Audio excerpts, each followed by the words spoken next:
Let's design an FSM called a pattern detector.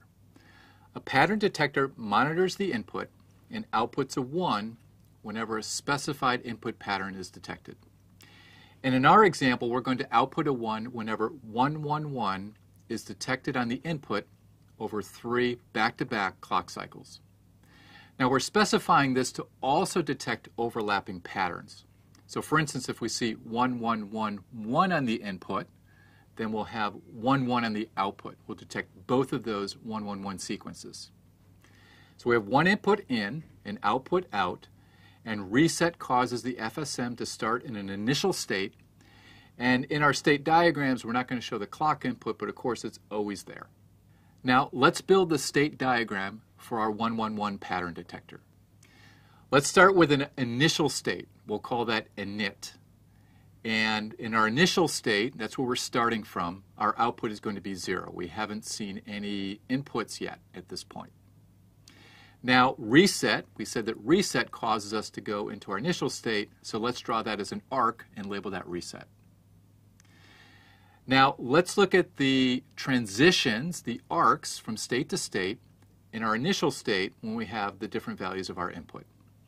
Now when our input is 0, then we stay in our initial state. We're waiting to see our first 1.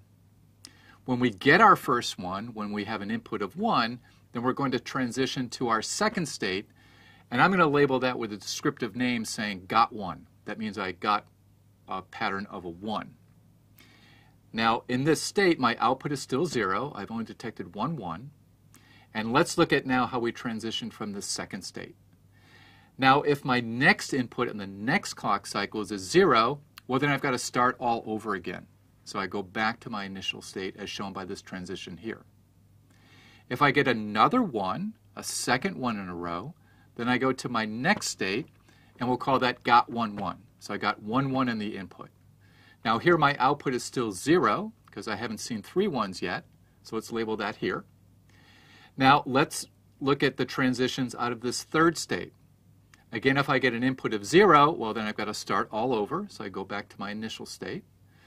Now if I get a third input of a 1, I go to my fourth state, and I'm going to call that got 111. So this is where we've detected our 111 pattern, and our output now becomes a 1. Now what happens in this fourth state? Well, again, if I get an input of 0, I go back to my initial state. I have to start over. But we said we were going to detect overlapping patterns. So if I get my next input of fourth 1, then I stay in the state and I also output a 1.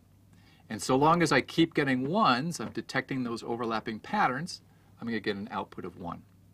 Until I get an input of 0, then I'll go back to my initial state.